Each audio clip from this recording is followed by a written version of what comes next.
Bonsoir, merci de nous rejoindre une fois encore sur Afro Info DC 43.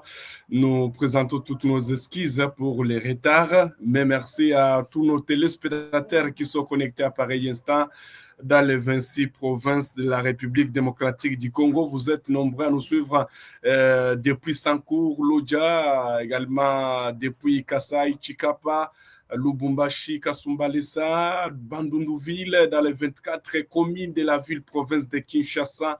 Merci de nous rejoindre à nous et de nous recevoir chez vous ce soir, jeudi 29 mai 2025. Nous allons vous informer de la situation sécuritaire et politique de la République démocratique du Congo, alors que les combats se poursuivent toujours dans l'est de la RDC entre les jeunes résistants Ouazalendo et les rebelles du M23 soutenus par le Rwanda. Pendant qu'il est en train de sonner 21h55 dans les territoires de Rutshuru. Donc, la tension toujours reste persistante, surtout dans les territoires de Rutshuru, plus précisément dans la chefferie de Buito, donc dans l'agglomération de Butare, entre les Ouazalendo et les rebelles du M23. Depuis ce soir, en tout cas, ça chauffe. Et les habitants sont les premières victimes, comme je l'ai toujours dit, dans ces affrontements. Et c'est autour des Ouazalendo, du groupe SMC bar FDP qui accuse les rebelles du M23 soutenus par les Rwandais d'avoir incendié des maisons de civils dans la cité de Butare. Donc, c'est jeudi 29 mai 2025. Vous devez retenir que cela intervient après que les Ouazalendo aient réussi à repousser les rebelles du M23, donc à corriger les rebelles parce que les rebelles attaquaient les Ouazalendo plusieurs maintes fois, surtout dans l'agglomération de Kabizo. Alors ce soir, les Ouazalendo accusent les rebelles d'avoir incendié une affaire de centaines de maisons du côté de Butare.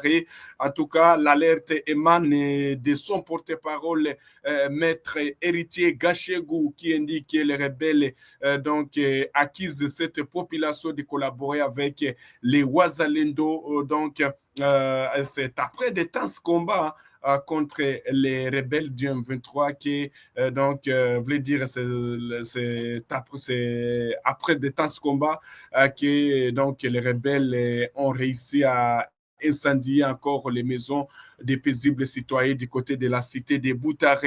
Donc, les Ouazalendo qui ont réussi d'abord à reprendre le contrôle de Kabizo, alors que les rebelles du M23 voulaient contrôler Kabizo. Alors, toute leur colère des rebelles, donc les rebelles sont allés déverser leur colère aux habitants de Butare et plusieurs agglomérations, voulait dire plusieurs habitations de cette population a été incendiée selon donc héritier Gachegou qui alerte donc la communauté internationale, également les autorités congolaises à réagir urgemment car les habitants deviennent les premières victimes dans ces conflits qui opposent les résistants Ouazalendo aux rebelles du M23 soutenus par le Rwanda. Vous devez retenir que l'agglomération de Kabizo dans son entièreté reste contrôlée par les résistants Ouazalendo depuis hier après avoir repoussé les attaques des rebelles du M23 vers Boussénéné. D'autres maisons ont été incendiées à Marangara. Poursuit toujours la même source. Héritier Gachegou, porte-parole des Ouazalendo dans la zone qui accuse les rebelles d'avoir incendié, orchestré ces forfaits. Et là, les habitants sont en train de passer la nuit à la belle étoile. C'est ce que vous devez retenir de ces affrontements qui continuent toujours à être signalés dans la chefferie de Buito, au territoire de Rutshuru, dans le groupement de Tongo. Ces derniers temps, ça fait une affaire de 2 semaines qu'on est en train d'enregistrer toujours des combats et des rebelles du M23 qui attaquent toujours les résistants Ouazalendo du groupe SMC bar FDP dans cette zone, alors que dans les territoires voisins de Walikale, les Ouazalendo maintiennent leur position qu'ils ont donc prise hier entre les mains des rebelles du M23.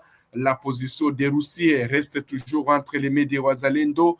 Les Ouazalendo sont toujours à 4 km de la cité de Roussambo. Si, donc, le matin d'aujourd'hui, mais ce soir, il n'y a pas eu affrontement dans ces zones, mais vous devez retenir que les Ouazalendo n'ont pas perdu les 2 localités qu'ils ont récupérées hier dans le territoire de Walikale.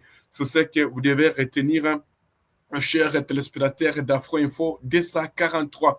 Alors que les lignes de fraude du territoire de Massissi donc n'ont pas pu bouger, c'est jeudi 29 mai 2025. Également, du côté du Sud Kivu, il n'y a pas eu des affrontements signalés. Alors, peut-être l'information aussi qui fait la haine à la République démocratique du Congo, vous le connaissez, Joseph Kabila toujours qui séjourne dans la ville de Goma, une zone contrôlée par les rebelles du M23 depuis le 27 janvier de l'année en cours, alors qu'il n'y avait pas jusque-là une photo ou une vidéo qui prouvait que Joseph Kabila était donc dans cette région. Mais aujourd'hui, il a réapparu donc dans le public. Donc des images déjà, les premières images ont pu montrer Joseph Kabila qui a réussi donc les chefs religieux de la ville de Goma, donc les chefs religieux qui n'avaient pas fui, qui restent toujours dans cette zone. Et aujourd'hui, donc, c'est depuis dimanche soir, donc aucune photo, aucune vidéo n'avait encore filtré jusque-là, mais c'est jeudi, l'ancien président donc, a entamé ses consultations dans la liste du pays, il a reçu dans l'une de ses résidences de Goma des représentants des confessions religieuses. Que faut-il retenir de cette première rencontre? En tout cas, c'est à Kinyogote, au nord du lac Kivu, à l'ouest de Goma, dans l'une de ses résidences, que Joseph Kabila a réussi ses religieux, comme on peut voir dans ces images. Pendant environ 50 minutes, il a échangé avec ses invités musulmans, membres des églises, des réveils, représentants de l'armée d'Israël, orthodoxe, protestants et d'autres encore. Joseph Kabila a pris des notes, se présentant comme un homme d'épée, promettant de jouer sa partition. Pasteur Joël Amoura, donc Amourani, président de la plateforme des confessions religieuses du Nord Kivu, a conduit la délégation. Qu'est-ce qu'il a dit? Il a exprimé son souhait de voir la paix revenir dans l'Est de la République démocratique du Congo et dans tous les pays. Son souhait que la paix soit restaurée, la cohésion nationale et les vivre ensemble. Selon le pasteur Joël Amourani, Joseph Kabila n'a pas dit qu'il prenne la tête d'une élite armée. Les religieux lui ont même proposé un rôle de naître. Je cite, nous, en tant que religieux, nous lui avons demandé de jouer un rôle d'arbitre pour que la paix revienne. Pendant 18 ans, il a abattu le travail de Tita, qu'il n'ignore. Il a tout fait pour donc réunifier ce pays, qu'il s'implique pour que la paix puisse revenir. Nous demandons le retour de la paix, rien que la paix, a déclaré donc le pasteur Joël Amourani, qui a été d'abord réussi par d'abord, vous le voyez en costume là avec Joseph Kabila dans cette photo d'assemblée. D'après l'équipe de Joseph Kabila, d'autres consultations sont prévues dès ce vendredi 30 mai. Une feuille de route sera établie pour la suite et une conférence de presse est également annoncée alors que donc Joseph Kabila, ses immunités ont été levées par le Sénat, lui qui est donc accusé de soutenir les rebelles du M23 qui occupent la ville de Goma et celle de Bukavu et quelques entités du territoire de Rutshuru et Massissi, voire même Nyiragongo. Malgré cela, donc, les combats se poursuivent toujours sur les lignes de front entre les Wazalendo et les rebelles du M23. Et d'ailleurs, vous nous avez bien suivis. Dans la première édition, il y a eu réaction des Wazalendo, les Wazalendo aussi, qui pensent que donc ce qui se passe du côté de Doha, donc du côté de Qatar et du côté du Togo, Lomé, sont des distractions. Il faudrait passer donc à l'offensive, car c'est donner la chance à l'ennemi, ont déclaré les Wazalendo dans une vidéo qu'ils ont donc enregistrée sur les lignes de front.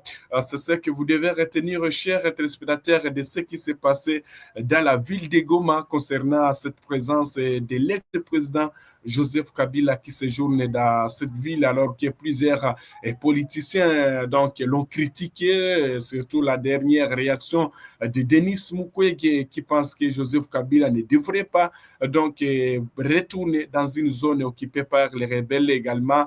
Denis Mukwege qui accuse Joseph Kabila de ne pas avoir dénoncé l'agression rwandaise dont fait face la République démocratique du Congo dans sa partie orientale. Merci à tous ceux-là qui nous suivent depuis Lubumbashi dans les 24 communes de la ville de Kinshasa, également ceux qui nous suivent en dehors de la RDC. Merci. Si vous avez des questions, nous avons des réponses. Alors, on va parler aussi de cette situation d'affrontement. Des affrontements aussi sont signalés du côté de la province de l'Ituri. En tout cas, ce jeudi a été marqué par des violents affrontements entre l'armée congolaise et la 8e armée d'Afrique. Et là, nous parlons des FARDC contre la milice, voulait dire de Thomas Lubanga. Thomas Lubanga qui s'est déclaré aux côtés des rebelles d'IM23. Des violents affrontements ont éclaté ce jeudi à Mbogi, sur le littoral du lac Albert, entre les FARDC et la milice CRP de Thomas Lubanga. Après une période de trêve, les miliciens ont repris donc leurs incursions contre les positions de l'armée dans les territoires du Djougou. Mais selon le porte-parole de l'armée à Ituri, le lieutenant Jules Ngongo, les FARDC ont déployé des hélicoptères de guerre pour repousser l'attaque. D'ailleurs, nous apprenons ce soir que toutes ces attaques ont été déjouées par la 8e armée du continent, les forces armées de la République démocratique du Congo. C'est ce que vous devez retenir, chers téléspectateurs d'Afrique Info 243. Et concernant cette information, ce qui fait la haine dans la République démocratique du Congo, Constant Mutamba, qui donc peut-être pourrait être livré à la justice ou soit qu'est-ce qui se passe concernant Constant Mutamba, lui qui est accusé d'avoir détourné une affaire de 39 millions, donc 39 millions qui selon donc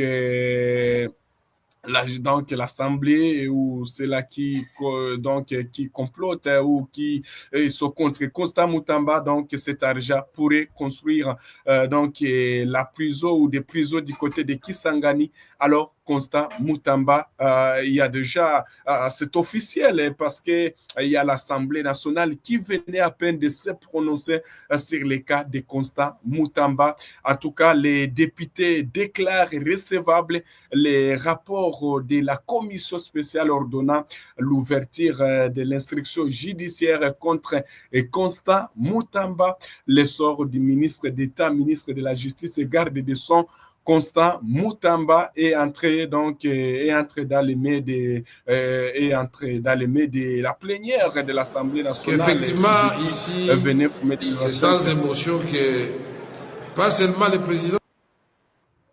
Voilà, donc vous devez retenir que ce jeudi 29 mai, les députés nationaux viennent de déclarer recevables les rapports de la commission spéciale chargée d'examiner les réquisitoires du procureur général près de la Cour de cassation, Firmin Vodé. Il ressort des rapports de la commission spéciale lue par André Litté, rapporteur de la commission. Les députés nationaux membres de la commission spéciale ont recommandé à l'Assemblée plénière d'autoriser l'ouverture de l'instruction judiciaire contre Constant Mutamba, ministre d'État et ministre de la Justice et garde des Sceaux, soupçonné d'organiser un détournement de 19 millions de dollars sur les 39 millions de violations de procédures et de passation des marchés dans le cadre du projet de construction d'une prison à Kisangani, chef-lieu de la province de la Chopo. Également, le procureur général de la Cour de cassation, Firmin Vodé, a saisi l'Assemblée nationale de la RDC pour la levée des immunités de Nicolas Kazadi, élu de Miabi au Kasaï oriental et ancien ministre des Finances, et lui est reproché un détournement de fonds destiné au projet de forage dans des zones rurales. Kazadi avait récemment dénoncé la mauvaise gestion des finances publiques qu'il considère comme un frein au développement du pays et comme un facteur favorisant l'enrichissement personnel. C'est ce que vous devez retenir de ce qui se passe donc du côté de l'Assemblée nationale où Constant Mutamba, en tout cas, pourrait être poursuivi par la justice congolaise pour donc avoir détourné, selon donc c'est dire, les 19 millions, voilà, qui étaient donc destinés à la construction de la prison du côté de la Chopo. Voilà. C'est ça que vous devez retenir, chers téléspectateurs d'Afro Info 243. Donc, ça chauffait aujourd'hui du côté de l'Assemblée nationale entre les députés ou également l'affaire Constant Moutamba qui explose ces derniers temps, alors que Constant Moutamba, on a pu voir plusieurs organisations défendre Constant Moutamba, ces organisations qui disent que c'est faux, c'est un complot politique contre Constant Moutamba. Merci à tous ceux-là qui nous suivent de partout ailleurs. Ça a été un grand plaisir pour moi de vous informer, mais nous présentons toutes nos excuses pour les retards de vous informer. On n'a pas toujours eu cette habitude de vous informer avec les retards, mais c'est ce que vous devez retenir comme essentiel de l'actualité qui a dominé la journée de ce jeudi 29 mai 2025. Que Dieu vous bénisse et qu'il bénisse la République démocratique du Congo. Et espérons que si telle est la volonté divine, on va revenir demain pour vous informer de la situation sécuritaire et politique de la République démocratique du Congo. À tous et chacun, nous vous souhaitons de passer une excellente soirée.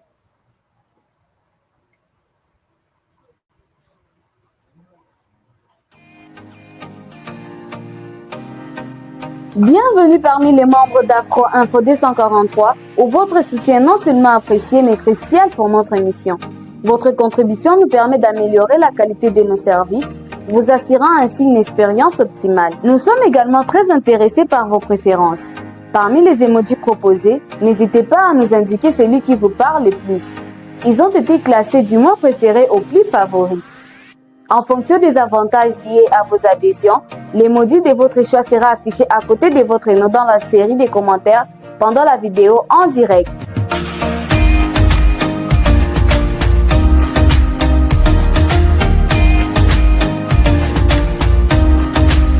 Encore une fois, nous tenons à vous exprimer nos sincères gratitudes pour votre participation dans notre communauté. Votre soutien est essentiel et fait toute la différence.